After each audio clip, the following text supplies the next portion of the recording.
Bueno, entonces voy a compartir pantalla. ¿Me recuerdan, niñas, en dónde íbamos la clase pasada?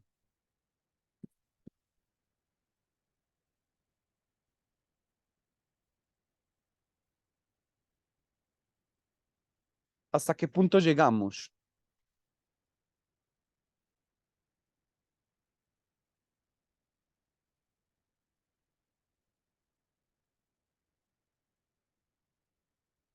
Profe, más arriba, ahí en enfermedades de la madre. Sí. No, más arriba.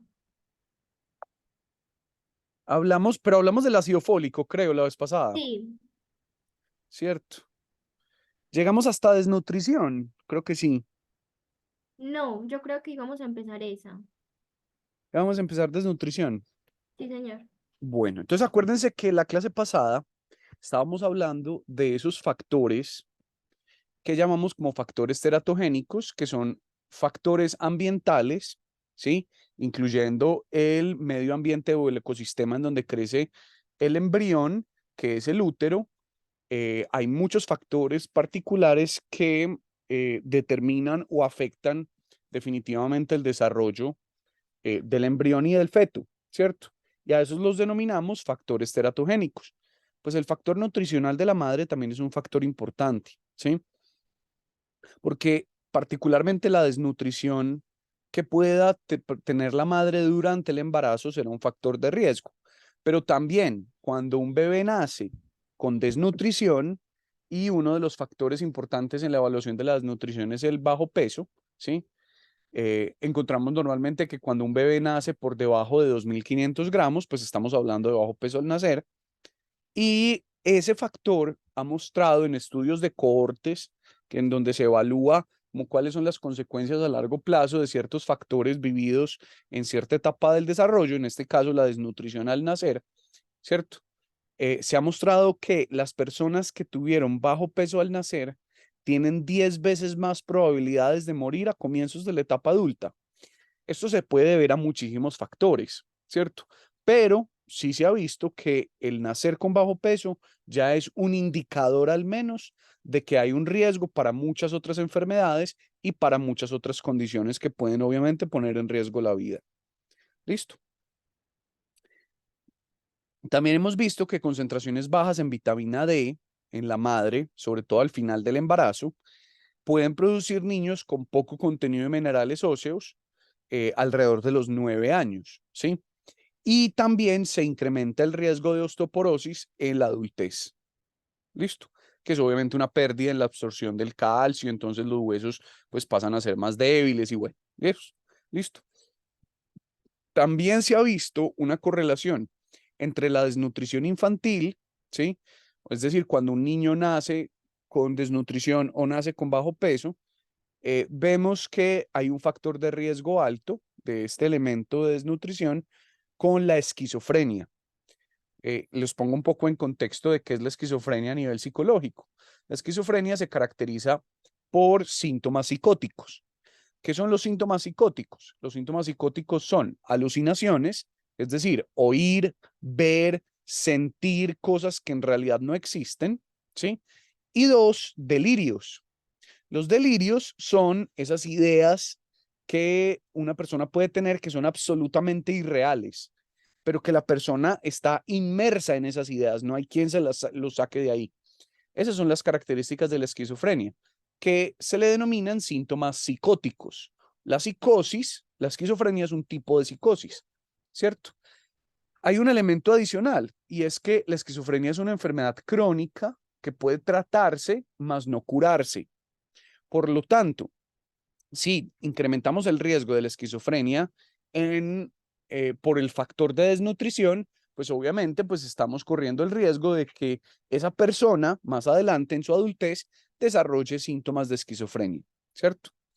Tengan en cuenta que los síntomas de la esquizofrenia normalmente empiezan a aparecer a principios de la adolescencia y entre los 18 y los 20 años se puede dar el pico más alto de la aparición de estos síntomas. Es muy raro que una esquizofrenia aparezca después. Listo. Pero como pueden evidenciar, tiene elementos clave relacionados con factores del neurodesarrollo. Listo.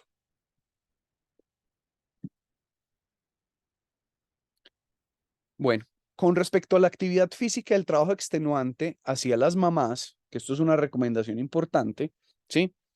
Em, Parece que las investigaciones han mostrado que un ejercicio de nivel moderado en cualquier momento del embarazo no tiene mayor riesgo para el feto, sobre todo en mujeres sanas, ¿sí? Incluso el ejercicio regular en la madre impide estreñimiento, ayuda a mejorar la respiración, mejora la circulación, mejora el tono muscular, produce mejor elasticidad en la piel, ¿cierto? Entonces, sí es recomendado cierta actividad física. Inclusive la Sociedad Estadounidense de Obstetricia y Ginecología recomienda que las mujeres con embarazos de bajo riesgo se guíen por su propia resistencia y sus capacidades. Es decir, hasta donde la mamá sienta que evidentemente puede realizar una actividad. Cuando siente que ya el cansancio está siendo fuerte o intenso, pues obviamente ahí sí se recomienda parar pues la actividad que se esté realizando en ese momento, ¿cierto? Em, y lo más recomendado entonces, lo más seguro es realizar ejercicio moderado, sin presionarse ni elevar sobre todo la tasa cardíaca, la frecuencia cardíaca por arriba de 150 pulsaciones por minuto, ¿sí? Y tratar de, si se da unas pulsaciones elevadas, tratar de disminuirlo gradualmente, ¿sí? Al final de la sesión o de la actividad física, ¿listo? Tratar de no detenerse como de manera así precipitada o abrupta, sino tratar de disminuir progresivamente la actividad, ¿listo? Obviamente, pues si es un embarazo de alto riesgo, pues sí se recomienda quietud, particularmente pues como en la mamá, ¿cierto? Obviamente bajo las estrictas recomendaciones del médico. Listo. Es importante que las personas sepan, ¿sí? Que a veces, bueno, y esto pasa mucho, sobre todo en zonas rurales, que la mamá le dice al médico, no, pero es que yo no hago actividad física, ¿sí? Si el médico no indaga muy bien, puede que esté dejando pasar un elemento clave y es el elemento de no hace actividad física directamente, pero trabaja, por ejemplo, en el sector de la minería, trabaja en el sector de la agricultura. Estos factores en los que trabaja la madre pueden ser factores importantes para incrementar el riesgo teratogénico, porque es que incluso el uso de algunos herbicidas o insecticidas pueden tener factores o pueden ser factores teratogénicos para el embarazo, ¿cierto? Para el feto, para el embrión.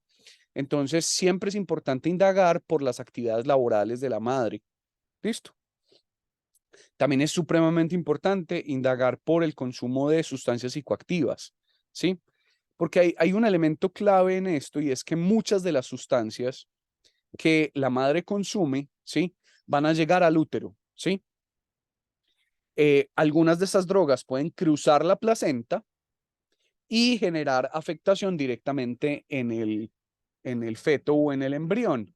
Por ejemplo, pues, ¿cómo puede respirar, entre comillas, el feto o el embrión? Pues por el oxígeno que logra pasar la placenta, al igual que el dióxido de carbono que elimina el feto, pues también pasa a la placenta para salir. El agua también está cruzando la placenta, ¿cierto? Em, es muy importante tener en cuenta una cosa y es, mientras más temprano en el embarazo se consuman sustancias psicoactivas, mayor es el riesgo, ¿sí? Es decir, durante el primer trimestre, por ejemplo, el riesgo de haber usado alguna sustancia psicoactiva, sobre todo cuando estamos hablando del desarrollo de muchos órganos, dentro de los cuales se encuentra el cerebro, pues obviamente el riesgo es supremamente alto. Eso no es razón para decir, ah, no, es que yo ya tengo 6 meses de embarazo o tengo 8 meses de embarazo, pues tengo 30 semanas, tengo 34 semanas, entonces puedo ya consumir alcohol o puedo consumir alguna sustancia psicoactiva. No, siempre implicarán un riesgo teratogénico, ¿sí? Hay algunos medicamentos que también han implicado algún riesgo, ¿sí? ¿Qué medicamentos hemos visto que implican riesgo? Por ejemplo, em, inhibidores de la enzima convertidora de la angiotensina es un factor de riesgo y los antiinflamatorios no esteroideos, que son los famosos AINES, como el naproxeno, el ibuprofeno. Listo. Hay que estar siempre, tienen que estar siempre manejados con compañía de un médico que pueda pues como regular su uso si es necesario en algún caso, pero pues no se recomienda. Defectos pueden generar defectos de nacimiento tomados, sobre todo si se usan en el primer trimestre del embarazo. El alcohol está absolutamente prohibido. Eso de, no, una copita, no, una cervecita, no, no, no. Restricción absoluta del consumo de alcohol, porque exponer al feto a alcohol, ¿sí? Es uno de los principales factores de riesgo para el retraso mental, que, es lo que hoy denominamos pues como discapacidad intelectual. Entonces hay que tratar de prevenirlo. También hay que prevenir la aparición, pues a través de la evitación del uso de alcohol, del síndrome de alcoholismo fetal, el famoso SAF, ¿sí? Porque el SAF, el síndrome de alcoholismo fetal, produce retraso en el crecimiento, malformaciones faciales, malformaciones en el cuerpo y en general trastornos del sistema nervioso central, es decir, del cerebro y de la médula. Listo. La prevalencia del SAF en Colombia es del 1% del síndrome de alcoholismo fetal. Es decir, de 100 bebés que están naciendo en Colombia, uno de ellos sufrirá de síndrome de alcoholismo fetal. Eso es una cifra altísima. Piensen que en este momento en Colombia hay alrededor de 12 millones de niños, ¿sí? El 1% de esos 12 millones de niños que tenemos en Colombia, ¿sí? El 10% son 1.200.000. El 1% son 120.000 niños en Colombia. Hoy son o fueron diagnosticados probablemente con síndrome de alcoholismo fetal. Y se los pongo en una cifra razonable. Imagínense, 120.000 niños. La Universidad de La Salle tiene 4.000 estudiantes, ¿sí? O sea, piensen por cuánto hay que multiplicar la población total de La Salle para poder alcanzar los 120.000, ¿sí?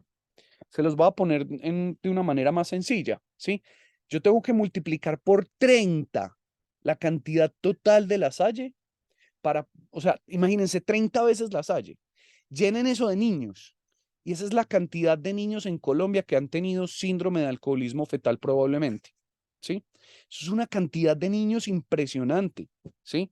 Y que obviamente eso implicará muchísimos retrasos en el crecimiento, malformaciones faciales en el cuerpo y en el sistema nervioso central. Y obviamente la mayoría de estos niños están en zonas rurales, porque en zonas rurales es donde menos se hace control o se hace menos seguimiento de crecimiento y desarrollo, y obviamente se hace menos educación o hay menos probabilidad de educar a las madres y a las personas gestantes de el riesgo que implica consumir alcohol durante el embarazo. Listo. Incluso las cantidades pequeñas pueden llegar a perjudicar directamente el feto, como les digo, ¿sí? El consumo crónico de alcohol puede generar serios problemas en el crecimiento del cerebro y del cráneo incluso, ¿sí? ¿Cuáles son entonces los riesgos o las consecuencias, perdón, las consecuencias que encontramos con el síndrome de alcoholismo fetal? Encontramos menor reacción a estímulos en los niños, tiempos de reacción lentos, ¿sí? Menor agudeza visual, margen de atención más corto, distracciones, mayor riesgo de hiperactividad, ¿sí? Mayor riesgo de trastornos del aprendizaje, como la discalculia, es decir, la dificultad en las matemáticas, la dislexia, dificultad en la lectura, la disgrafia, dificultad en la escritura, problemas de memoria, ¿sí? Trastornos del estado del ánimo, inclusive se ha visto que el síndrome de alcoholismo fetal es un factor de riesgo para la depresión y es un factor de riesgo para el trastorno bipolar en la infancia y en la adolescencia. Mayor riesgo de que estos niños se nos vuelvan consumidores de sustancias psicoactivas. TUS significa trastorno por uso de sustancias en la adolescencia, ¿sí? Incrementa la probabilidad de patrones y de conducta agresiva, problemas conductuales como la cleptomanía, es decir, robar, la piromanía, la posibilidad de generar incendios desproporcionados de mayor riesgo. Todas estas son consecuencias posibles cuando tenemos un síndrome de alcoholismo fetal. Por lo tanto, hay que tratar de prevenirlo. Y ustedes me dirán, bueno, si nosotros somos de licenciatura en educación infantil, ¿por qué tenemos que ver esto? Pues miren, un factor teratogénico, como es el consumo de alcohol, que nos puede generar el síndrome de alcoholismo fetal, tiene consecuencias directas en el aprendizaje de los niños, ¿sí? Entonces, no es que el niño sea perezoso, no es que el niño sea inepto, no es que el niño no ponga su parte, no es que necesariamente el niño sea necio, no. Es decir, hay muchos factores de riesgo que se salen de las manos de ese niño, ¿sí? Que dependen de si la madre consumió o no consumió alguna sustancia durante el embarazo, por ejemplo, el alcohol, ¿sí? ¿Y qué es culpa necesariamente o directamente de la madre? Pues yo les diría, en muchos casos sí, en otros casos no. Si a una mamá nunca se le ha enseñado el riesgo de consumir sustancias o de usar sustancias durante el embarazo, vive en una zona rural, ¿cierto? Eh, pues, a ver, cometió una equivocación, sí, pero que ella es la directa responsable, no, porque no tiene conocimientos, ¿sí? Entonces, también parte del proceso de ustedes cuando trabajan en zonas rurales, en escuelas, en instituciones educativas, en donde hay reunión de padres, sería muy chévere educar a todas las mamás o a las personas gestantes que hacen parte de la comunidad, de la vereda, del municipio en donde ustedes trabajan, educar sobre factores protectores para prevenir patologías en la infancia. Eso hace parte de la educación importante que los colegios deberían estar ejerciendo, ¿cierto? Porque muchas veces en el centro de salud la enfermera no da abasto, el médico no da abasto, no hay quien logre dar psicoeducación como factor de prevención en salud. Y ahí es donde ustedes también pueden cumplir un rol importante. Obviamente la nicotina, el tabaquismo en general es un factor de riesgo, sobre todo es el principal factor, es uno de los principales factores de riesgo para bajo peso al nacer, que ya vimos obviamente lo que implica el bajo peso al nacer, ¿cierto? También incrementa el riesgo de aborto, retrasos en el crecimiento, muerte del feto, ¿sí? Puede producir microcefalia, es decir, nuestro cráneo no crece lo suficiente, se queda chiquito, muerte también del lactante, es decir, puede haber nacido el bebé, pero durante los primeros meses, que son los meses de la lactancia, pues también puede aparecer la muerte. Trastorno de hiperquinesias puede producir, que son movimientos excesivos, problemas respiratorios, problemas neurológicos, problemas cognitivos y conductuales, incluso a largo plazo, a lo largo de la vida de la persona. Listo. También vemos el riesgo del consumo de marihuana, cocaína y metanfetaminas, ¿sí? El THC, el tetrahidrocannabinol, que es pues uno de los compuestos principales de la marihuana, em, genera o es un factor de riesgo para defectos congénitos. También produce bajo peso al nacer. Puede producir incluso síndrome de abstinencia. ¿Cómo se caracteriza eso? Por mucho llanto y muchos temblores en el bebé, el riesgo de sufrir de trastornos de la atención, problemas de aprendizaje, impulsividad, problemas visoperceptivos. Entonces, son problemas del proceso de desarrollo del niño, ¿sí? Problemas cognitivos. Entonces, pues en esto ustedes también juegan un rol importante, como para que entiendan de dónde salen muchos de estos patrones. La cocaína puede producir aborto espontáneo, crecimiento demorado, trabajo de parto prematuro, bajo peso, microcefalia, defectos congénitos, deterioro del desarrollo neurológico. Puede producir un síndrome agudo de abstinencia con trastornos del sueño, trastornos conductuales. Entonces, como pueden ver, evidentemente, el usar sustancias psicoactivas, alcohol, nicotina, o THC, pues marihuana, cocaína, metanfetaminas, implicarán un riesgo alto para estos niños y un riesgo alto en lo que ya pues corresponde a ustedes, dificultades serias en el aprendizaje. Entonces serán niños que probablemente, con los que probablemente hay que tener más paciencia, hay que tratar de hacer actividades nivelatorias, hay que tratar de fortalecer algunas de estas alteraciones que están más afectadas. Entonces, es muy importante que ustedes sepan que de verdad no es el caso del niño perezoso o el niño necio. De verdad, son consecuencias directas de el haber usado alguna sustancia psicoactiva durante el embarazo. Bueno, cabe aclarar, no con esto estoy diciendo que si tienen un niño que tiene problemas de aprendizaje en el aula, entonces es que la madre fue una consumidora. No, no, no. Acuérdense que estamos hablando de factores de riesgo. Esto incrementa la probabilidad. Puede verse también a muchos otros factores, ¿cierto? Pero este es un factor de riesgo importante. Sin embargo, es más para sensibilizar en la importancia de no estigmatizar al niño de entrada. ¿Listo? Puede haber muchísimas variables que puedan estar generando su problema atencional o su problema de aprendizaje. ¿Listo? No sé si tengan alguna pregunta hasta ahí, niñas.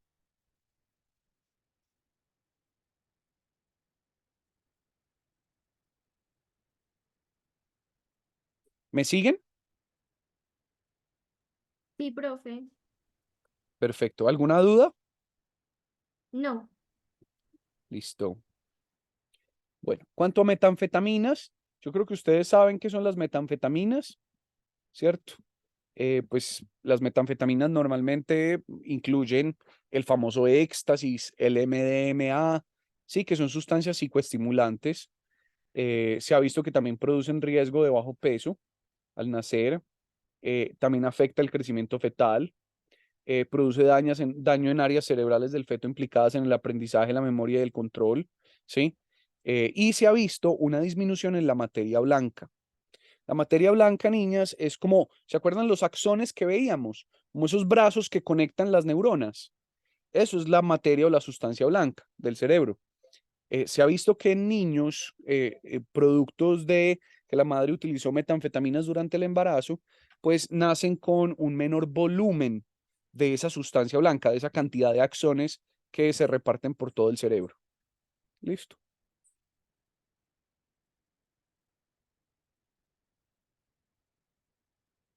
Es muy importante evitar infecciones, ¿sí? Em, Deben prevenirse infecciones de transmisión sexual, ¿cierto? Siempre las infecciones de transmisión sexual serán un factor de riesgo durante el embarazo, ¿sí? Em, Hay un elemento importante y es que hasta hace unos años se creía que una de las vías de contagio del VIH era durante el momento del parto. Obviamente sí hay un riesgo, pero ya hoy, con los cuidados necesarios, el riesgo es muy, muy bajo de que la madre fuera VIH positiva, de que contagiara en el momento del parto al bebé. Ya hoy sabemos que con las medidas adecuadas el riesgo puede ser muy, muy bajo. Listo. Y obviamente, pues ya sabemos que pues el VIH hoy es una condición que ya incluso muchos llaman no necesariamente una enfermedad, es una condición en donde pues está el virus, pero si la persona usa sus antirretrovirales de manera regular y de manera diaria en muchos casos, pues la persona obviamente pues puede llegar a estar con carga indetectable de VIH y pues si hay carga indetectable del virus, pues la persona incluso puede llegar a ser no transmisora de la enfermedad, pues o del virus, ¿cierto? Y puede vivir una vida perfectamente normal. Ya hoy el VIH no es una condición de muerte o un factor de riesgo de muerte, no. Hoy se puede vivir perfectamente hasta los 90 años con VIH, siempre y cuando usted sea juicioso con el uso de los medicamentos. ¿Listo? Bueno, también se recomienda evitar como carnes muy crudas durante el embarazo, sobre todo de cerdo o de pollo, ¿cierto? Cocinar bien los alimentos, lavar muy bien los vegetales, ¿sí? Por ejemplo, para las mujeres que tienen gatos en su casa, pues o las personas gestantes que tienen gatos en la casa, es muy importante evitar que sea ella o la persona gestante en general la que se encargue de limpiar la arena de los gatos, ¿sí? Entonces, pero pues simplemente es ese cuidado y no más. Listo. También es muy importante prevenir la diabetes en las mujeres gestantes, ¿sí? Mujeres que tienen diabetes tienen de 3 a 4 veces más riesgo de efectos congénitos en el feto. La diabetes también es un factor de riesgo para mujeres em, que tengan altos niveles de glucosa en sangre, ¿sí? Es importante poderlo controlar. Listo. Tengan en cuenta que a veces hay mujeres que desarrollan una cosa que se llama diabetes estacional y es que no tienen diabetes a lo largo de su vida, pero terminan teniendo una diabetes durante el embarazo y esa diabetes durante el embarazo pues implica un riesgo también para el feto y para la madre. ¿Listo? Tengan en cuenta también algo que muchas veces de esto no se habla, que es la famosa preeclampsia. La famosa preeclampsia comienza normalmente después de la semana 20, ¿sí? Em, y normalmente puede darse en una mujer con una presión arterial normal antes de la semana 20, es decir, puede llegar a ocurrir incluso en mujeres que no presentaban hipertensión arterial, ¿cierto? Pero entonces después de la semana 20, la preeclampsia se caracteriza por la hipertensión arterial, es decir, cuando me toman la presión me da alta, ¿sí? Y puede también estar relacionada, pues, o puede también empezarse a evidenciar cuando hay presencia de proteinuria en la madre, es decir, presencia de alto contenido de proteínas en la orina. Listo, que eso es un examen de orina, pues, que se puede hacer. También puede haber hinchazón en las piernas, retención de líquidos, em, aunque esto también puede ser normal en el embarazo, ¿cierto? O sea, no podemos generalizar, pues, que si una mujer tiene hinchazón en las piernas o retención de líquidos, entonces ya tiene una preeclampsia, no. Pero, pues, también puede verse durante la preeclampsia, ¿listo? Eh, es, es controlable, ¿sí? Es controlable con medicamentos, porque el mayor riesgo que produce la preeclampsia, tanto para la madre como el feto, es la aparición de episodios epilépticos, ¿listo? Principalmente en el feto, ¿cierto? Pero también puede pasar en la madre, ¿listo? Porque a esto se le llama preeclampsia, porque si dejamos que eso avance, ¿sí? Em, em, pues llegamos a una eclampsia, que es la aparición de convulsiones o incluso un coma, ¿sí? Una pérdida absoluta de conciencia durante el embarazo después de la semana 20, ¿sí? También puede pasar durante el parto o en las primeras horas del puerperio, ¿sí? Sin tener relación con afecciones neurológicas, ¿sí? Es decir, no necesariamente la madre tuvo que haber tenido epilepsia antes, listo. Pero también obviamente es un factor de riesgo de epilepsia para el bebé, listo. El estrés crónico, ¿sí? Es un factor de riesgo para partos prematuros, por lo tanto, obviamente también un riesgo de bajo peso en el bebé, ¿sí? Y esto se debe a los niveles elevados de hormonas del estrés, como el cortisol, por ejemplo, ¿sí? Em, Normalmente el estrés intenso durante la semana 24 y la 28 se ha asociado con trastornos del espectro autista. ¿Listo? Entonces miren esta relación interesante que hay. Estrés intenso o estrés agudo durante esta etapa, durante la semana 24 y la semana 28, está asociado con el TEA, trastorno del espectro autista. ¿Listo? La depresión puede tener efectos negativos también similares en el desarrollo. La depresión se ha asociado también con niveles elevados de conductas violentas, incluso con patrones antisociales en adolescentes. Es decir, que la madre sufra de depresión durante el embarazo es un factor de riesgo para trastorno antisocial durante la adolescencia. ¿Sí? Listo. Eh, el riesgo de aborto llega al 90% de las mujeres en mayores de 45 años, entonces la edad también empieza a ser un factor de riesgo. Mujeres entre los 30 y los 35 tienen más posibilidades de sufrir complicaciones por diabetes, hipertensión o hemorragia. Sin embargo, con los controles obviamente adecuados, el riesgo es mínimo. Por eso se habla que un embarazo por encima de los 35 años en la mujer ya se considera un embarazo de alto riesgo, ¿sí? Las madres adolescentes también implican un factor de riesgo, pues o ser madre adolescente también es un factor de riesgo, sobre todo de tener hijos prematuros y de bajo peso. ¿Listo? Entonces, no es nada recomendado tener hijos ni en la adolescencia, por eso hay que prevenir el embarazo adolescente. Y además, pues también por el costo vital que implica para esa mamá el tener que responder financieramente, físicamente por un bebé desde tan temprana edad. Entonces, todo eso implicará riesgo de pobreza y la pobreza también implicará un riesgo elevado en el desarrollo de ese bebé. Por lo tanto, pues el rango de edad, pues como ideal que uno podría pensar es entre los 25 y los 35 años, ¿cierto? Y hay que tratar de educar a las madres para eso.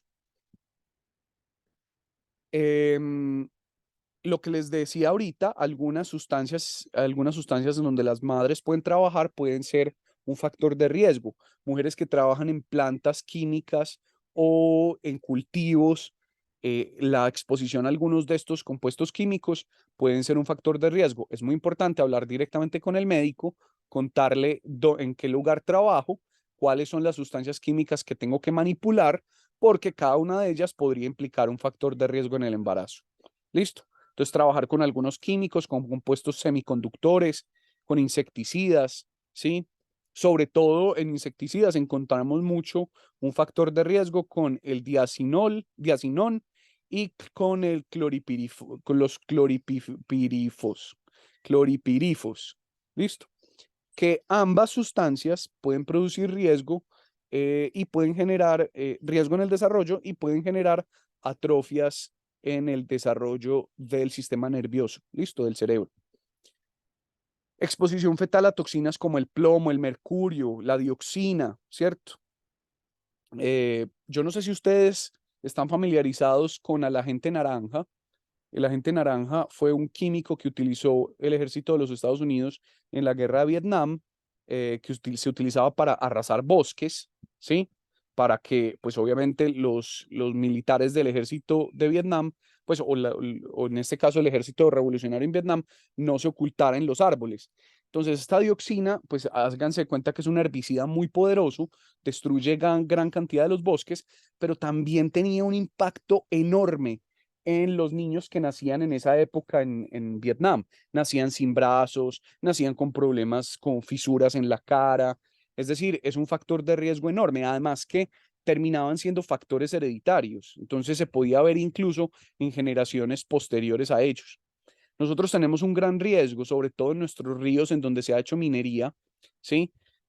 Uno de los residuos producto de la extracción del oro es el mercurio y ese mercurio es absorbido por muchas especies de peces y cuando en la alimentación incluimos algunas de esas especies y que tienen alto contenido de mercurio, también estamos exponiendo al desarrollo de enfermedades o, por ejemplo, se ha visto relación con el asma, con alergias, con trastornos autoinmunes, como incluso enfermedades como el lupus eritematoso sistémico.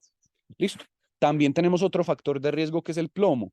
Muchas de las tuberías que se construyeron hace muchos años se hacían con plomo, ¿sí?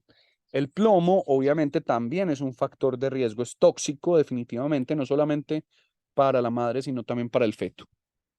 Listo. Bueno. Bueno, aquí pues encontramos muchos factores de riesgo. Listo. También importante evitar aguas contaminadas, lo vemos mucho en los niños de La Guajira, ¿sí? Que les toca tomar en los ahueyes, o sea, donde entran el ganado y las cabras a tomar agua, y obviamente también entran defecaciones, heces fecales de los animales, pues los niños muchas veces tienen que tomar agua de estos ahueyes, entonces es importante poder garantizar salud pública a través de acueductos. Listo. Por ejemplo, miren lo que les decía ahorita, tanto el plomo como el mercurio es un factor de riesgo para cociente intelectual bajo. Listo. ¿Sí? Para un CI bajo en los niños. Bueno, entonces, ya estos pues son características que pues, obviamente ya hemos hablado, el factor de riesgo incluso del padre. El padre también tiene impacto en el desarrollo del feto, ¿cierto? Obviamente, pues si él es agresivo, si el padre, pues, o la pareja de la persona gestante fuma muy cerca a la pareja, ¿cierto? Consume alcohol. Todos estos son patrones que terminan repercutiendo en su conducta y que tienen alto impacto en el estrés de la madre. Entonces, esto, por ejemplo, es importante tenerlo en cuenta. ¿Listo? Muy bien. ¿Alguna pregunta hasta ahí?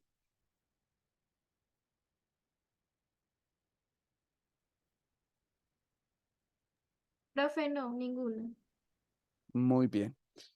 Comentarios. ¿Quieren decirme algo en particular? ¿Como qué les ha parecido? No sé si tengan como algunas ideas de esto. ¿Ya lo habían visto en algún lado? ¿Qué comentarios tienen para hacer?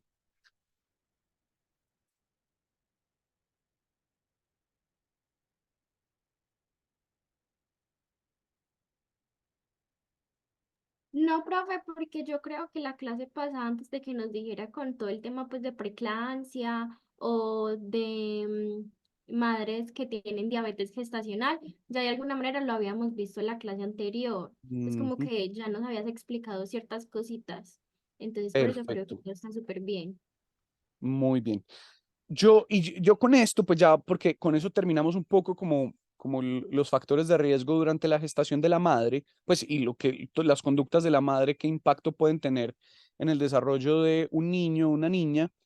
Em, a mí me gusta mucho darles esta parte, explicarles esto, así sea un poco rápido, por lo que yo les decía. Yo creo que la educación no puede ser una educación alejada del acompañamiento también a los papás y a las mamás, ¿cierto?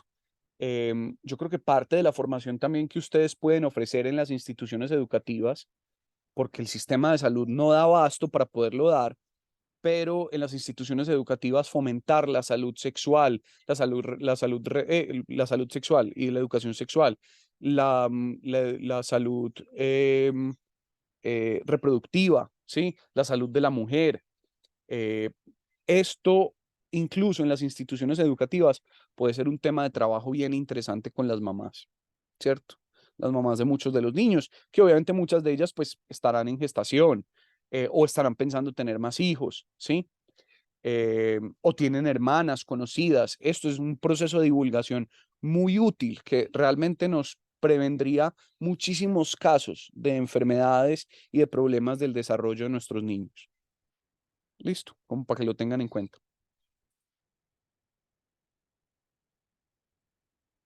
Bueno, ahora sí empecemos ya. Ya hablamos mucho de las madres, ahora hablemos de cómo se desarrolla un niño o una niña. Listo. Y normalmente encontramos que el desarrollo prenatal, antes de nacer, se divide en tres etapas básicas. Listo. ¿Cuáles son esas tres etapas?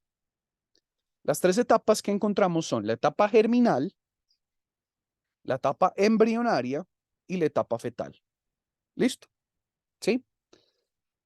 Ustedes se acuerdan que la clase pasada creo que se los mencioné que cuando tenemos la unión de un espermatozoide y un óvulo, esa primera célula que ya es completa, que va a dar origen al resto de las células, esa primera célula se llama cigoto, ¿se acuerdan? ¿Sí? Pues la primera etapa, la etapa germinal, obviamente empieza con la formación del cigoto. ¿Listo? ¿Me siguen hasta ahí? Sí, señor. Muy bien. Entonces, tenemos esa primera etapa llamada etapa del cigoto. ¿Listo?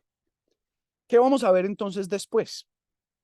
Vamos a empezar por cada una de ellas. ¿Listo? Entonces, empecemos con la etapa germinal. ¿De qué etapa, de qué momento a qué momento va la etapa germinal? Se habla de que va desde el momento de la fertilización, desde la fecundación del óvulo, ¿sí? Hasta las 2 primeras semanas de embarazo. Durante esas 2 primeras semanas de embarazo, llamada etapa germinal, el cigoto va a empezar a dividirse, hace mitosis. Yo no sé si se acuerdan en el colegio, en biología o en ciencias naturales, cuando ustedes veían mitosis. ¿Se acuerdan de qué es eso?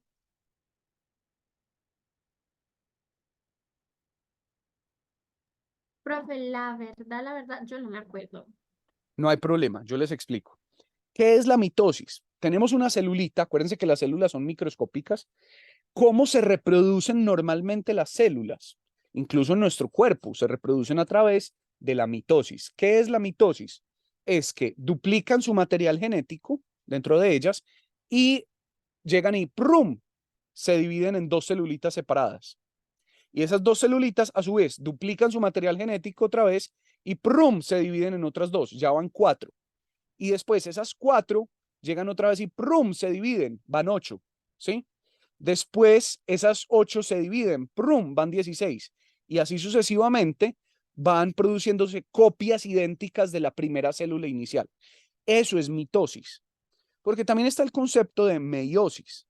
Pero la meiosis es a través del el proceso por el cual se forman, por ejemplo, los espermatozoides y los óvulos. Pero eso es para formar un tipo de células sexuales particulares.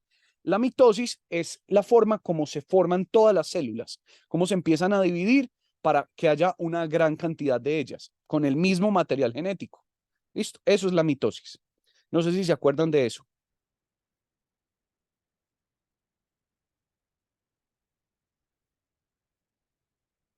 que Sí, tiene profe. distintas fases, anafase, metafase, bueno, todas esas cosas que uno veía en ciencias naturales.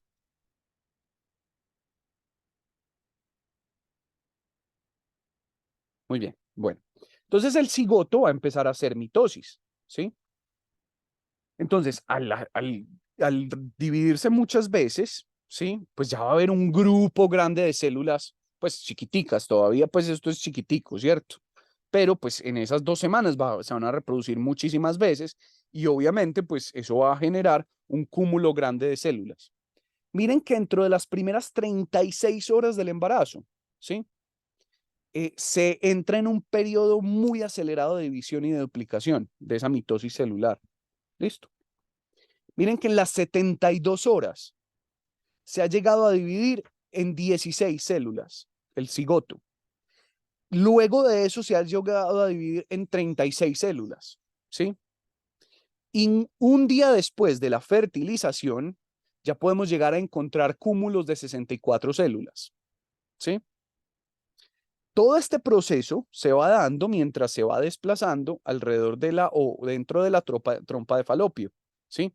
Para llegar a posarse en el útero, ¿listo? ¿Sí? Ese viaje a través de la trompa de falopio puede ir de 3 a 6 días, ¿sí? ¿Listo? Puede tomar un poquito más, un poquito menos, dependiendo del momento en el que haya sido fecundado el óvulo, ¿listo? Entonces aquí nosotros normalmente vemos, ¿listo? La fecundación es en el día 0, tenemos el cigoto se empieza a dividir en varias celulitas, ¿sí? ¿Listo? Encontramos por allá en el día 4 lo que llamamos como la mórula, ¿sí? En el día 4, que es cuando ya hay un cúmulo grande de células. Y por allá en el día 5 le llamamos a eso, a ese cúmulo de células como un blastocisto, ¿cierto? Y eso se va a ir a implantar en las paredes del útero. Listo. Ese es más o menos el recorrido que vemos de cómo una célula va y termina implantándose por allá en el día 5 o 6 en las paredes del útero. Listo.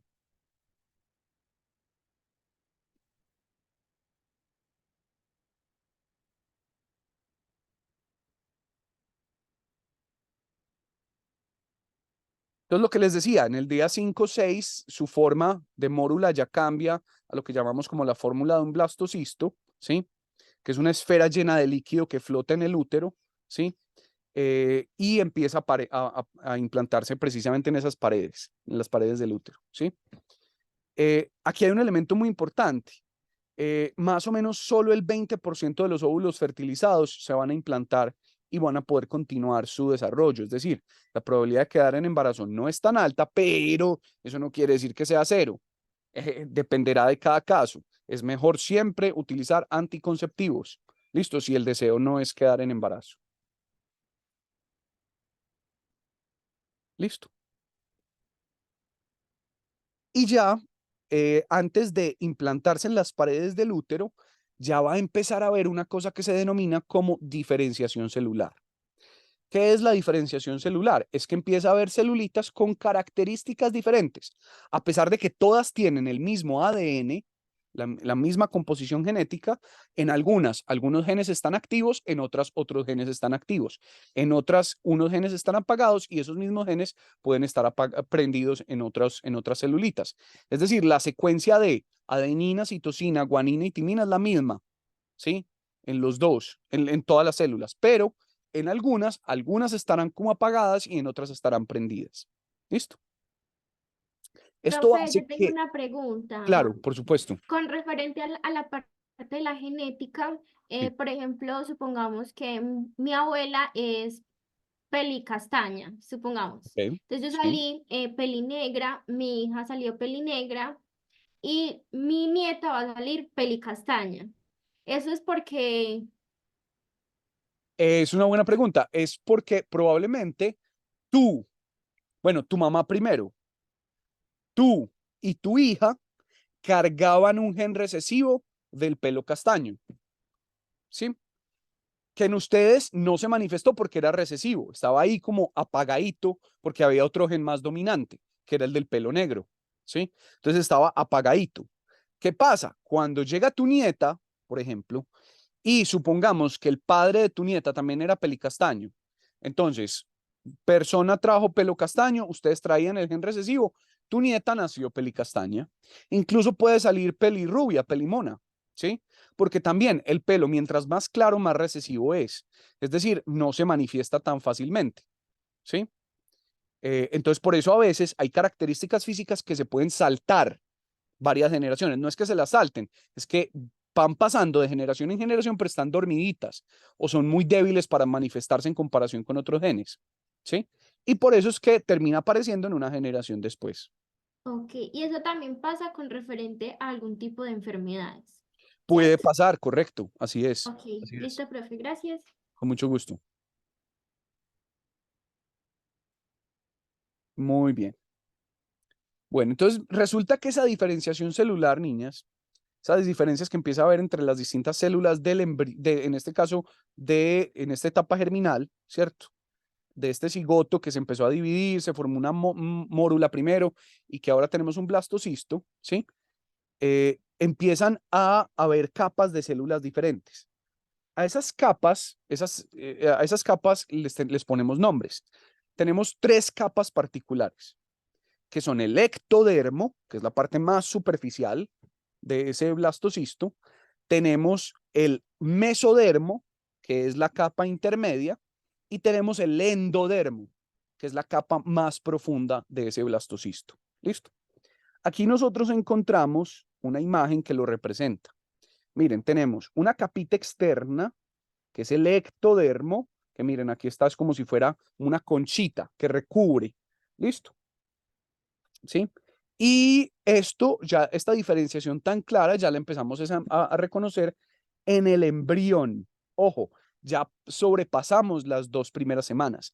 Entonces ya no hablamos de etapa germinal, sino que empezamos ya a hablar de etapa embrionaria. Listo. Entonces recuerden, después de la semana 2 de embarazo, ya hablamos de la etapa embrionaria. Recuerden una cosa, ¿sí? Que las semanas del embarazo no se empiezan a contar desde el momento de la fertilización. Normalmente, pues, o se ha utilizado es desde el último momento del último periodo menstrual, ¿sí? Desde el último día del periodo menstrual. Desde ahí se empiezan a contar las semanas de gestación, ¿cierto? Entonces, más o menos, nosotros ya podemos tener algo más desarrollado, pero pues estamos contando desde ahí, o algo menos desarrollado, pues, pero estamos contando desde ese momento. ¿Listo? ¿Sí? ¿Alguna pregunta hasta ahí? No, profe. Muy bien. Entonces resulta que cada una de estas capitas va a dar origen a diferentes órganos y diferentes partes del cuerpo. Por ejemplo, se ha visto que parte del ectodermo va a dar origen al sistema nervioso, va a dar origen a las uñas, a la piel, al pelo, a los dientes, incluso a muchos órganos de los sentidos, como los ojos, por ejemplo. ¿Sí? ¿Listo? El mesodermo, que es la capa un poco más intermedia, ¿sí? Va a dar origen a lo músculo esquelético, al tejido conectivo, a las células lisas de los músculos, a los huesos, ¿cierto? Incluso algunas células de grasa que tenemos, ¿sí? También se van a producir gracias al mesodermo. Y el endodermo, pues ya va a dar origen al tracto digestivo, al aparato genitourinario, al sistema respiratorio. Bueno, entonces como pueden ver, mientras más afuera vemos órganos, pues más afuera se encargará el ectodermo, mientras vamos un poquito más adentro se encargará el mesodermo, este moradito de acá, y mientras más interno, pues obviamente dará origen a ciertos órganos bastante internos. ¿Listo?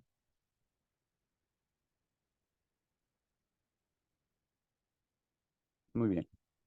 Y eso es a lo que llamamos, ya esto pues lo hemos visto, y eso es a lo que llamamos como la etapa germinal, ¿cierto?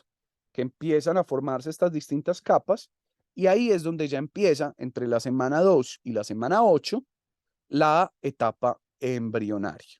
¿Listo?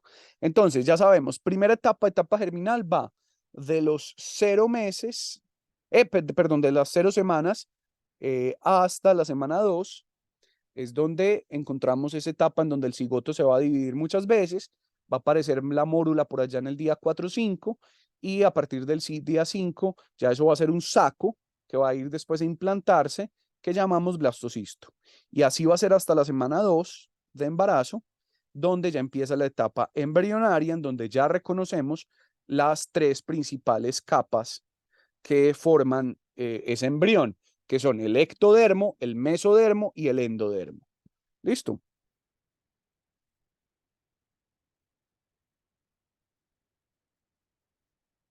¿Ustedes ya habían visto esto en alguna materia, niñas?